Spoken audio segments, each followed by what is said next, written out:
I hold on to the episodes until I want to pick me up. They're like little pieces of candy. 안녕하세요 여러분, 저는 Maria입니다.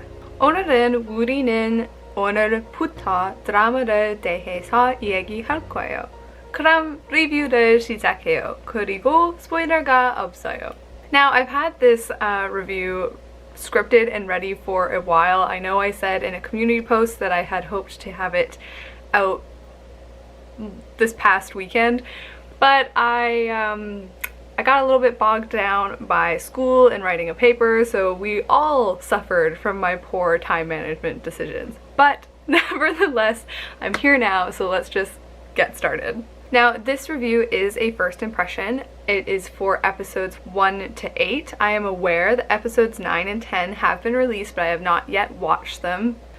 So, the synopsis. Now, this synopsis I thought just sounded so ridiculous when I heard it, so over the top, so melodramatic, so much like a soap opera that I could not watch it. Our leading lady is a devout Catholic who is saving herself for marriage. She is beloved by her entire community, her church members, her single mother and her grandmother whom she lives with, and her long-term boyfriend of about 2 years. This picture-perfect life is truly turned upside down when she finds out that she has been artificially inseminated after a routine checkup at the gynecologist. She is torn between her religious values and what she's imagined her life to be up until this point. And keep in mind, she's gotten pregnant through no sin of her own. 축하드립니다.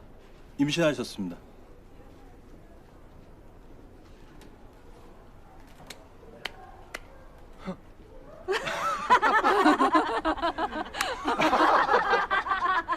And to make matters even worse, she discovers that she knows the owner of the sperm, and this could be his only opportunity to become a father, as he is now infertile due to chemotherapy. As you guys can tell by this synopsis, on paper, this has a lot of really trashy elements that I might look for in a trash show, you know, ridiculous plotline, crazy interpersonal connections, the drama, but it doesn't feel like trash when you watch it. It feels more like camp.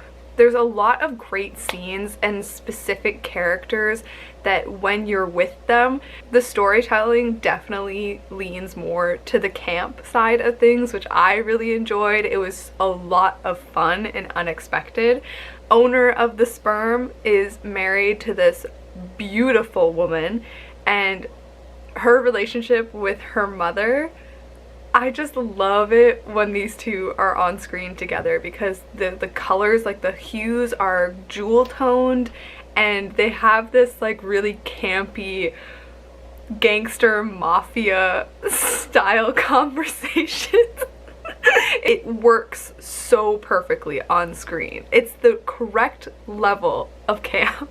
And when it's not camp and when it's being melodramatic, everything is done to the perfect level. Like, any more and it would be overacted or ridiculous, but it's like right on the line where you know that they must have just had so much fun while filming that like I'm having fun.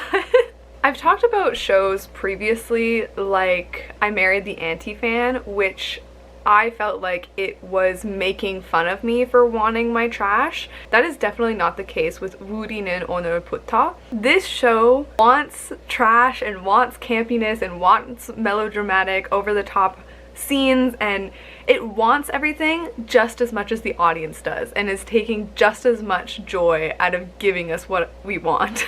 I think those who liked Business Proposal will also find a lot of enjoyment here. Another show that comes to mind would be What's Wrong with Secretary Kim. So beyond the tone and atmosphere of the show being very campy, very fun, what are some of the other pros? Definitely a standout would be the lovable characters. There's only one character, which I'll mention in the cons, who I don't enjoy watching, but I love the entire cast. A standout for me, who was completely unexpected, was a co-worker that works with our female lead. So our female lead is an assistant drama writer, and the main writer is awesome. I love her to bits. I love every time she's on screen. I love their interactions together.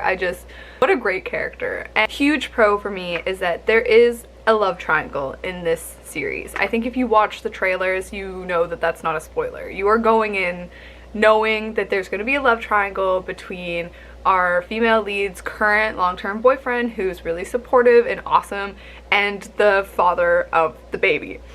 We know this going in, or at least I did. I apologize if you did not. And I am so engaged with this love triangle because I truly don't know who's endgame. And I think I would be fine with either person. Let me know down below if you're leaning one way or the other. So, a con. And that's right, it is a singular con. Because for what this series is, being like a campy, ridiculous story about a virgin who gets pregnant, I can't think of a single thing that's wrong with it, except for this one male character who is just so grating. I won't spoil who he is. He doesn't really get introduced until a bit later, so it would kind of be spoilers. But I think you could probably guess. He is an actor, and that's all I'll say. And he does not click with me. I don't think he's got chemistry with the rest of the cast at all. I am slightly interested in seeing the development that he gets and what his purpose is for the story. Like, I don't see a purpose for him right now. And I just hate useless characters. I think it's a waste of everybody's time. So last thing I want to talk about is the title. In Korean, it means like woori, which is like us. It's a term for like an intimate group. And then 오늘부터, which is 오늘 is today, and then 부터 means something starts now.